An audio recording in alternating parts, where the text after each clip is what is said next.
Well, hello everyone and welcome to another episode of the Ignite podcast. Today I'm being joined by Jason Ryan. Mate, welcome to the call. Thanks for that, Josh. Glad to be on the call with you. Thanks, mate.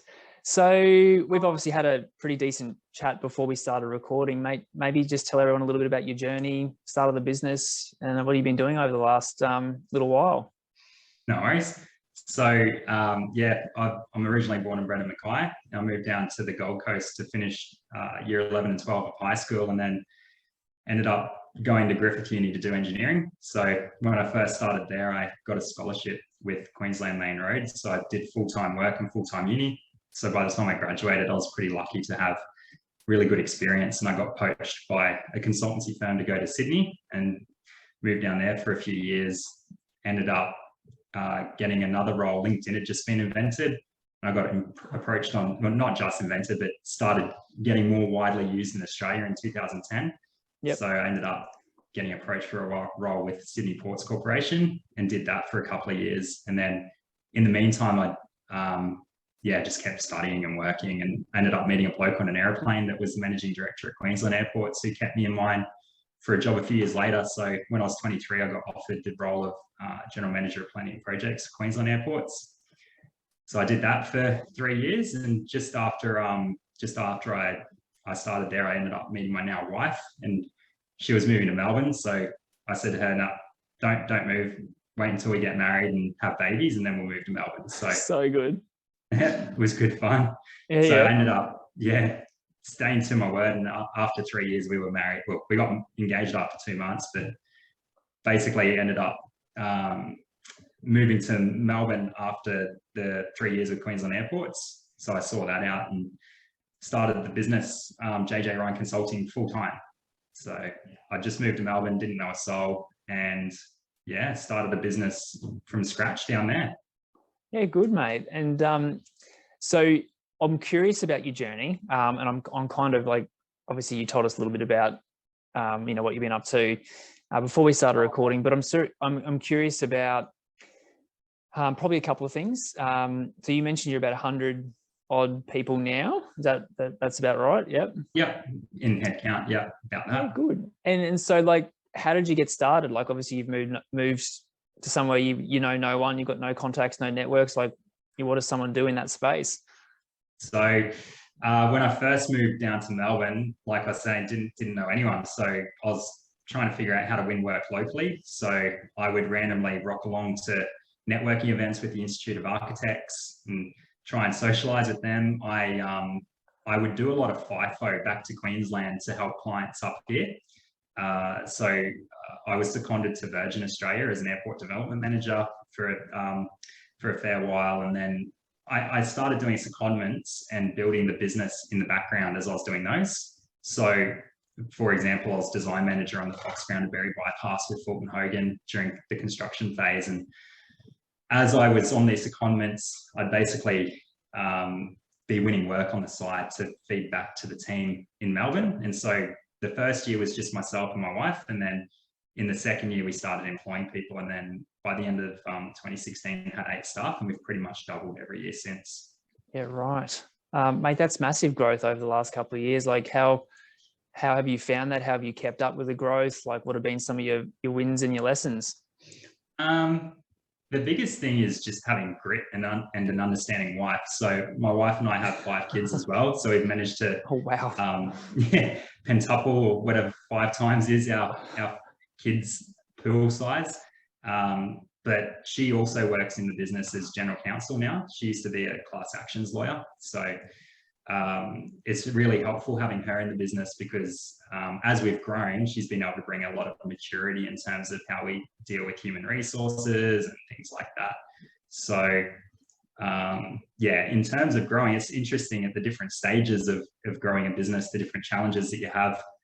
Definitely the hardest would have been around, I think, 2018, 19, when we were at the 30 to 40 kind of person stage, because you start realizing what cash flow is, and you're not able to deliver all the work yourself, and you can't check everything. So you kind of have to leap to the next stage where you step away a little bit from the tools and still try and keep a hand in it. But Yeah, I'm sure you've been through similar in the growth of the company that you're with.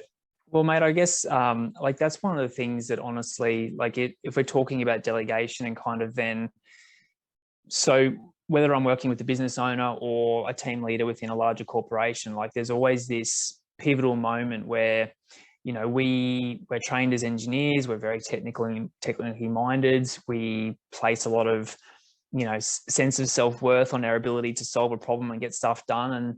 And we just kind of move through our career, or we start a business, and all of a sudden it's not so much about, I mean, obviously it is about delivering for our clients and solving problems and that sort of stuff, but it's more about people, right? Like it's more about how you actually get the most out of the people around you and underneath you. What was that transition like for you? Like, I'm curious about, you know, your words around like that transition from still hands-on in the business, doing projects, to then having to kind of trust the team around you to deliver.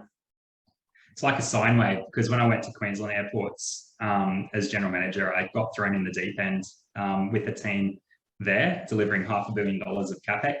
Yeah. So I kind of had to learn really quickly how to delegate and manage a larger team. So I was used to that, and I did that for 3 years. But I would still, at Queensland Airports, we would still do some in-house design work just to keep our skills sharp. When I started the business full time, I went back to being completely on the tools, designing backyard retaining walls, sheds, whatever. And so that was a bit of a shock, having to get right back on the tools, which was fine, but you have to get your grit on and start delving deep into detail. But the rest of it, as we've grown, it's just slowly merging back out of detail more and more to being more strategic. But I still like getting my hands dirty. Yep. What was that transition like for you? You're happy to do it? Like, obviously you've done it before at the airport, that sort of stuff. But obviously this is your baby, right? And I know plenty of business owners that I work with that really kind of struggle to let go, because, you know, it's their reputation, it's their business. If they hand over to someone, can I trust this person? Can they do it as well as me? This is, you know, my reputation, the client's reputation, etc. Yeah. What was that like for you? You were okay with that, or is that sort of a bit of a thing that you had to work through? I'm still working through it. Yeah, right. Okay. It's hard to let go of the reins. I'm a bit of a control freak. So I try not to micromanage, and I don't micromanage until I have to, but it is very hard to let go of the reins. Mate, it is. But we do have a new operations manager who's doing a good job. So yeah, it's good. And have they told you to kind of politely just get out of the way, let me do my job kind of thing? No, they're very respectful. Okay. He's ex-defense, and he's a young guy from Maryborough, and Yes. and yeah, very polite, good manners, smart dude. And yeah, it's been during COVID, we had an operations manager. We pushed everyone down a level to not make people redundant during COVID, because there was a slowdown in work after 3 or 4 months. So we managed to keep basically everyone, but we did have to push everyone down one level of detail. So I had 14 direct reports for 2 years, which was a punishment.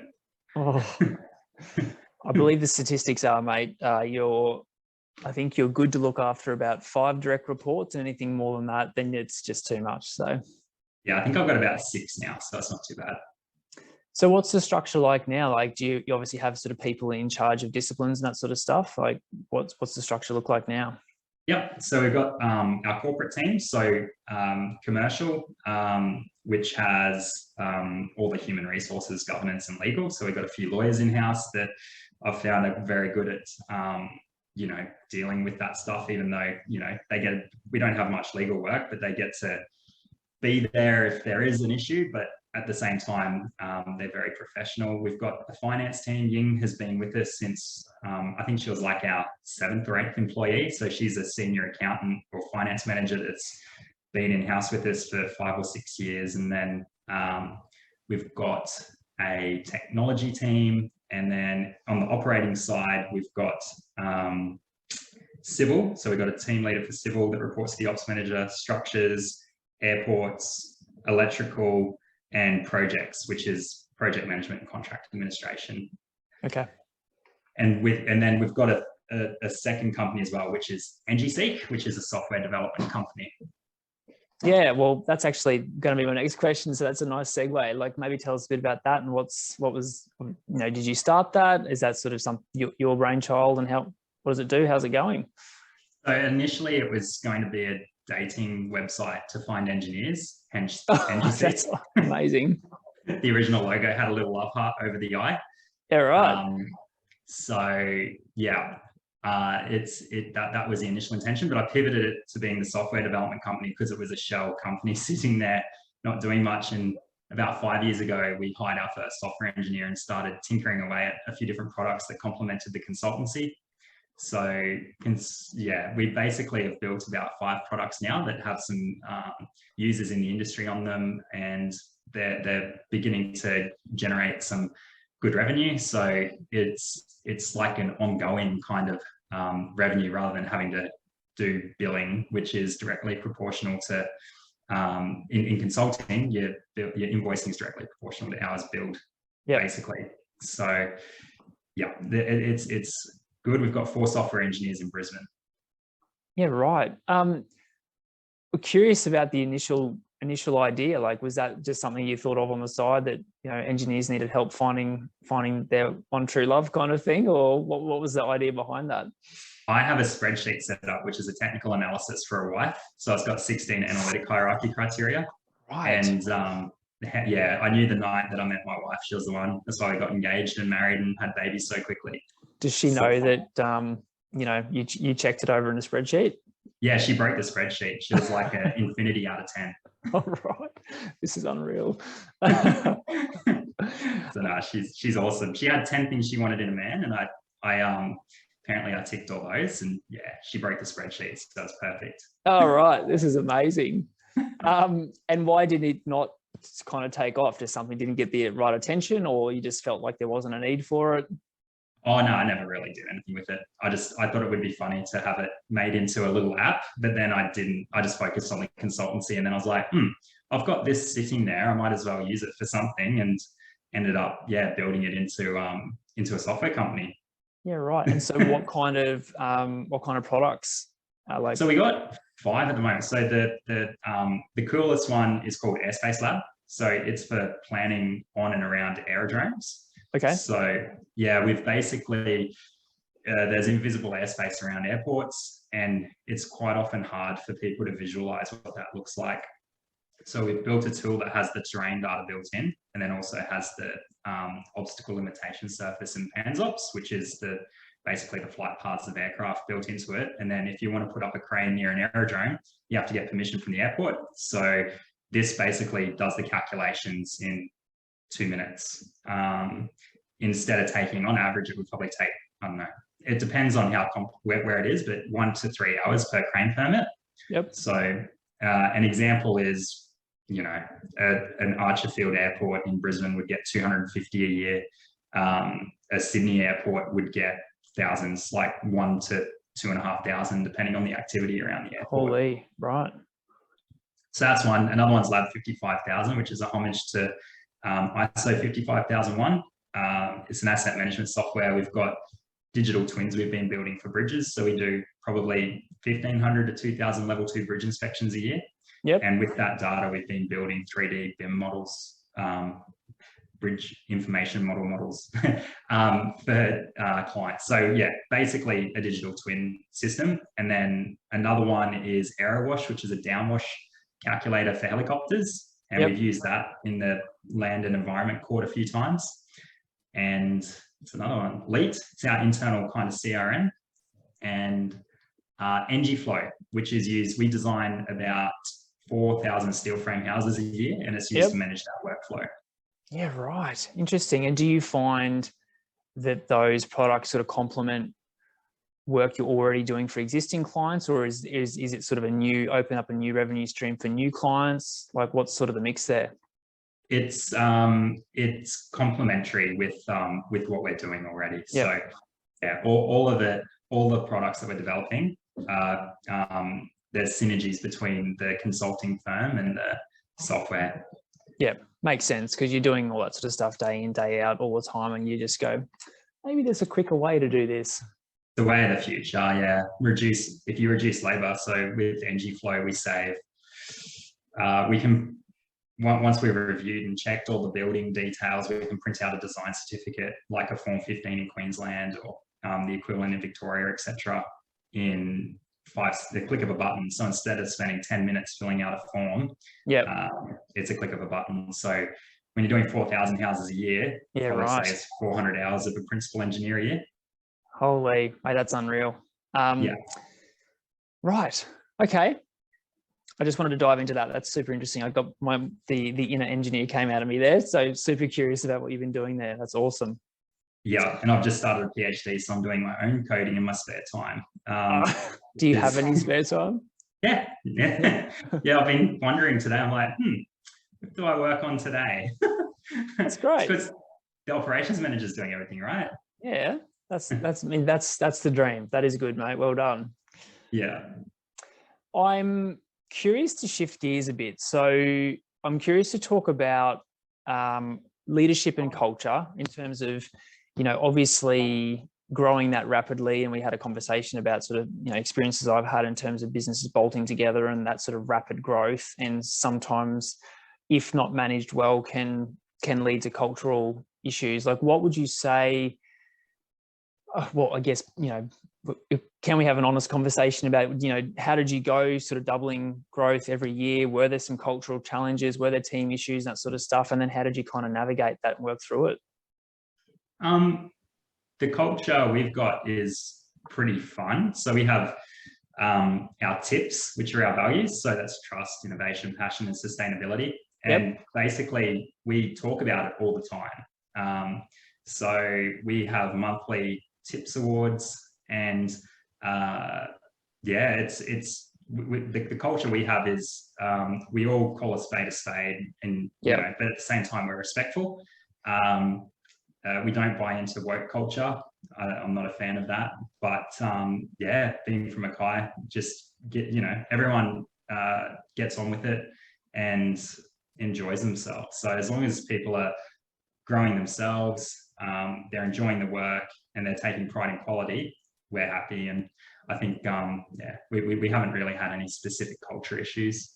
Yeah, right. And I think if you're doing lots of acquisitions and bringing in different businesses and so forth, then that can occur if you're trying to smash two different cultures together. Because it's like when you get married, you've got in-laws, and you come from two different sets of family of origins, and so business is the same. You have different family of origins in your businesses, whereas with us, it's just us. So people come in and they form part of it. If they don't like the culture, they don't usually stay very long. So, but our turnover has been really good in terms of industry benchmarks, and I think filling it with more defense people as well. They have a lot of loyalty and discipline, which has been really, really nice to bring on more defense veterans. Probably a bit more level-headed too. Yeah, awesome. And would you say that I guess the company values and the company culture reflects your sort of own personal values and culture, or has that sort of evolved over the years? No, I'd say it's fairly similar. We have a lot of focus on family and flexibility as well. So obviously my wife's got, and me as well, we've got 5 kids. So she, obviously we've been able to grow the business whilst balancing family. So we understand what it's like for people with families and things like that as well. And I think we've found people really enjoy the environment. And in terms of the way, obviously you get pockets of the business where they have different flavors and so forth, but that's just how it is. And you embrace people, and everyone's different. But as long as people, like I was saying, take pride in what they do and get on with it without rubbish, then we're happy. Yeah, awesome, mate. Sounds like really kind of grassroots, down to earth. Like obviously no BS, but get your work done, have fun. Like life's too short, right? To not enjoy or hate where you work. So let's make it as fun as possible. Yeah. And we all make mistakes. And if people make mistakes, as long as someone learns from it, then we just take it on the chin and say, all right, well, next time we can do it a bit differently. How's that going to work? And then hopefully we don't repeat the same mistakes. Yeah, good, mate. That's so good. To you to you at an individual level, like, what do you think have been, I guess, the main personality traits that have supported you over the journey? Like you mentioned a couple of times at the start of the podcast about grit. What other sort of personality traits have really supported you and you've kind of leaned on to continue to grow and turn up every day? I don't know. You before we started the podcast, you were mentioning about personality models and things like that. Really briefly, do you subscribe to any specific ones as a preference? I think, look, not really. I think they've all got their place. And I mean, I've built my own personality quiz, and I have my own kind of, 4 main personality styles and stuff. I think they 100% have all their own, they have their place. But I use my personality quiz as really just a starting point. Like, I think, it's nice for people to have an awareness of their kind of dominant personality style, their dominant traits, their strengths, their weaknesses, their work-ons, their, how good they are as a leader, all that sort of thing. But I'm very much a subscriber to that's just an entry point or a starting point. There's so many studies now that show that the brain's malleable and we can learn new things and do things a different way. I don't like to put people into a box and that's you and that's all you'll ever be. I think it's a nice starting point, but then it's like, okay, well, what other traits do you admire in that person over there? Okay, well, if you want to learn them, here's the steps that we go through to kind of rewire the neural pathways in your brain to get good at that sort of stuff. So yeah, that makes sense. I agree. No one fits perfectly within a model or a box. It's just it's a talking point to get people on the same page and to understand some of the biases that that's separate, but to understand, like, as a baseline where someone might how someone might interpret what you're saying and so forth. So yeah, I guess the one that I've most used, my sister who does a lot of this sort of stuff, she hates it, but I love Myers-Briggs. And so on that one, I'm an ENTJ. So for me, it's in terms of what traits I've got other than grit, it's just attention to detail, and able to bring other people on the journey. So like I will give people sugar when they deserve it, and I'll give people stick when they deserve it. But hopefully it's like 95% sugar, 5% stick. But anyone knows that if they're going to come up to me with something that's silly, it's probably going to not be really well received. But if something's well thought out and they've done their homework, then if there's an issue on something, I'll help people solve it. And also coaching, I'll spend time. Like, obviously, when we first started the business, I'd actually had a fair few junior people that I was coaching, and it's kind of nice to see them going through industry now and seeing where they've ended up in their careers. I think of them like alumni. And it's good to be able to watch people grow and then also see who they're teaching. So it's like, a continuous cycle of just teaching people skills and how to do things thoroughly. Yep. Awesome, mate. So that sounds like, you've got a good awareness of your, main personality traits, those sort of strengths that you can lean on to get the most out of any situation. What are you still working on? Like, what are you, is this the right word, not so good at, that you want to get better at, and that you're still wanting to work on in terms of your own personality style and personality traits? Oh, man, I can be quite abrupt. Okay. My wife helps me with that a lot. She's very thoughtful and empathetic. So we balance each other out, but I wouldn't say I would change the way that I am in terms of being blunt, because it's got me to where I am.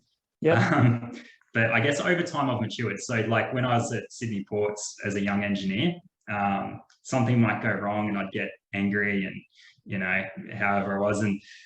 But over time, being in leadership roles, like when I have staff within the business getting stressed, I'm like, I don't know, I try and help them understand, look, it's all relative, right? Whether you're Mm. working at Woolworths behind the deli or you're in your role right now or you're me. I said, I'm just as stressed now as I was when I was dishing meat out at Woolies like 20 years ago. So it's all relative how you handle stress. And like from my perspective, I think that's one thing that I've like done well with is being able to handle stress. And I think I've matured a lot from when I was younger in terms of, yeah, taking things personally.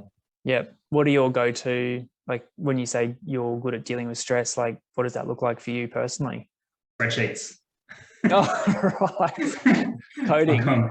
Build lots of spreadsheets. Yeah. No, I spend a lot of time. Like my days are pretty good. I work on average, I reckon 80 to 100 hours a week, but Okay. it basically looks like I usually try and get up at 6 or 7, hang out with the wife and kids for half an hour to an hour, go to work, try to get home at 5:30, 6, hang out with them for another hour or so, and then do a bit more work. And then on the weekends, I usually have full attention on the family during the days and then do a bit at night.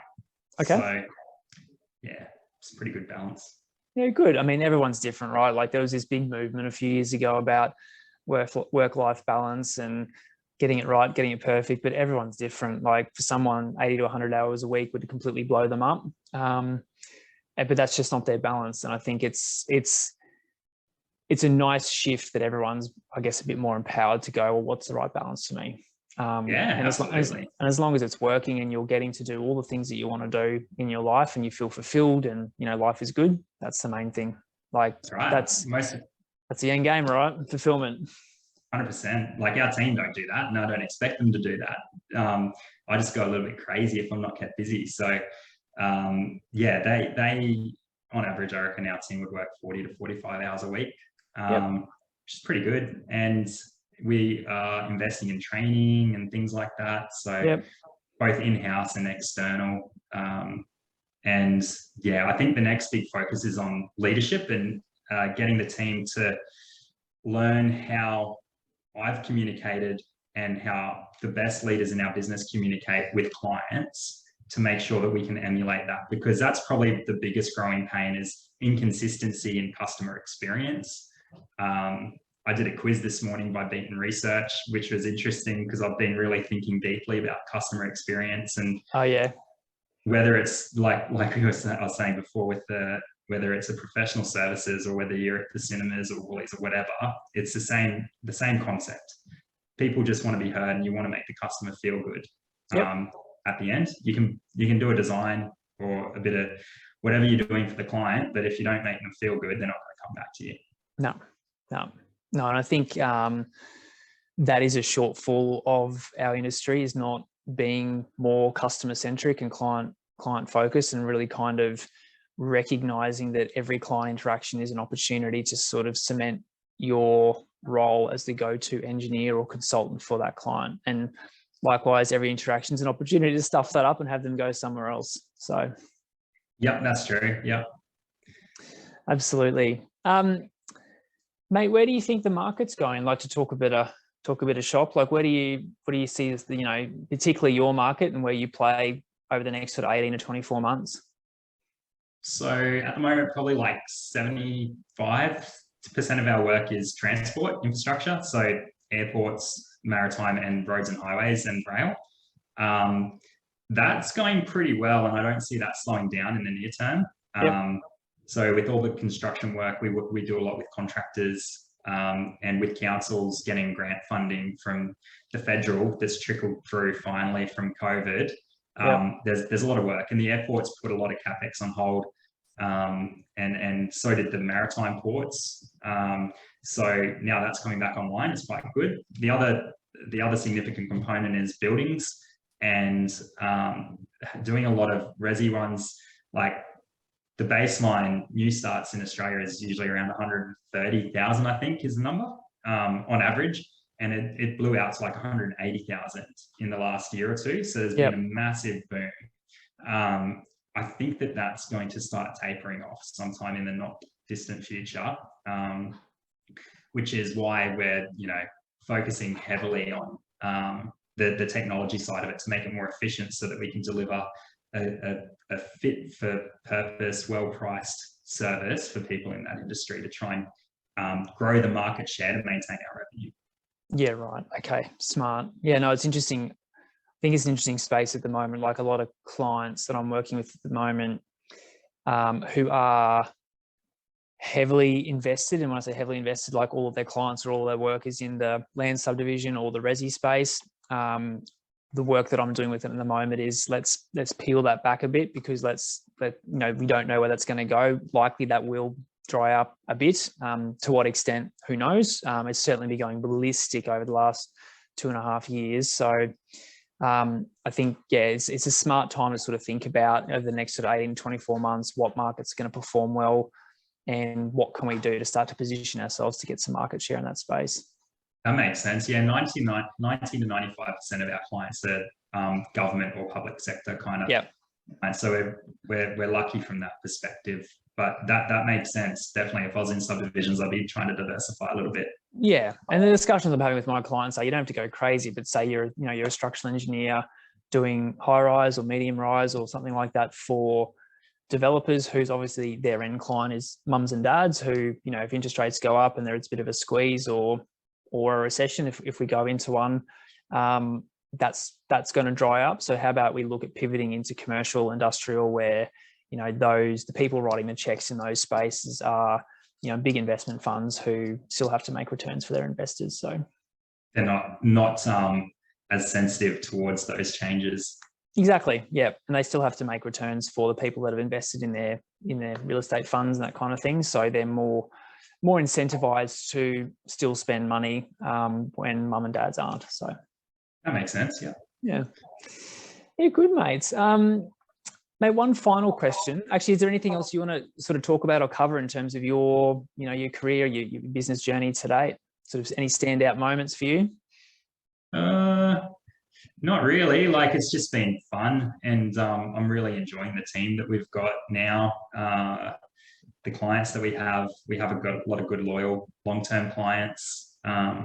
We've spent a lot of effort since the start to have a big diversification. So I guess, yeah, one thing I'd recommend to anyone looking at having a business similar to ours is, try and diversify as much as feasible, because then you got yourself hedged basically. So yep. We were quite lucky during COVID. For example, if I'd just gone out and just done an airports consultancy business, we'd be stuffed by the end of 2020. Yep. But a significant, airports might constitute 20% of the business, and it slowed down, but we were able to redeploy some of those staff into other types of roles as well. So we had that flexibility. But other than that, nothing specific. Yeah, good, mate. Well, one last question. Obviously, you are, as you sit in this seat today, the sum total of all of your experiences today, wins, lessons, things have gone well, things haven't gone so well. Say you get the opportunity to, have a coffee or whatever with the 10-year younger version of yourself. What advice would you give the 10-year younger version of yourself now that, you've lived an extra 10 years and you've got all those runs under your belt? You're going to have lots of kids. You wouldn't believe it, mate. 24-year-old Jason would have had no idea he's going to have 4 girls and a boy. I was just out partying still. Yeah, right. I had no idea what was coming. Nah, I don't know. I don't.